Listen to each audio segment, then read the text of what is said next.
جو مالک شراب کو سرکے میں بدلنے پہ قادر ہے وہ گناہوں کو بدل کے نیکیوں میں تبدیل کرنے پر بھی قادر ہے۔ تو کہا کہ جب تم سچے دل سے توبہ کرو گے تو میں یہ نہیں دیکھوں گا کہ تمہارے دامن پہ گناہ کتنے ہیں، تمہارے دامن پہ دھبے کتنے ہیں، میں یہ دیکھوں گا کہ تم میری دہلیز پہ آ گئے ہو، پھر تمہارے سارے گناہ مٹا کے نیکیوں میں تبدیل کر دوں گا۔ زمانے نے دیکھا کہ بشر حافی ہر وقت شراب کے نشے میں دھت رہتے ہیں، سویر سے لے کر شام تک شراب ہی شراب۔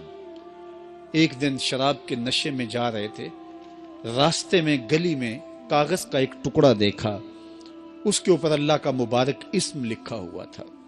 قسمت اچھی تھی، جھک کے اٹھایا، چوما آنکھوں سے لگایا، اس کو دھویا، خوشبو لگائی اور اونچی جگہ پہ رکھ دیا۔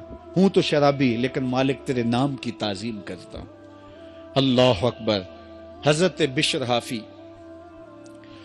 اپنے شراب خانے میں گئے اور پھر اسی حالت میں نشے میں دھت تھے کہ دروازے پہ دستک ہوئی۔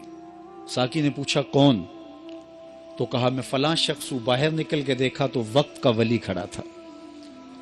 کہا آپ شراب خانے کے دروازے پہ؟ کہا ہاں، بشر حافی کو ملنے آیا ہوں۔ کہا وہ تو نشے میں دھت کہیں پڑا ہوگا، مدہوش پڑا ہوگا۔ کہا اسے میں نے ملنا ہے۔ تو جا کے ساقی جلدی جلدی اسے اٹھاتا ہے۔ کہا باہر فلاں اللہ کا بندہ تیرے لیے کھڑا ہے۔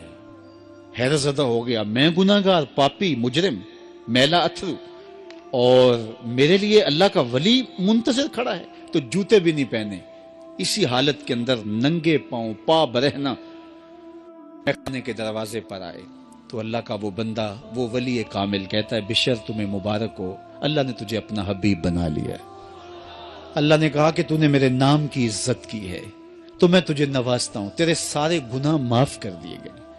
اللہ اکبر۔ حضرت بشر کے پاؤں میں اس وقت جوتا نہیں تھا، اور حافی عربی میں ننگے پاؤں والوں کو کہتے ہیں، تو ساری زندگی پھر جوتے نہیں پہنے۔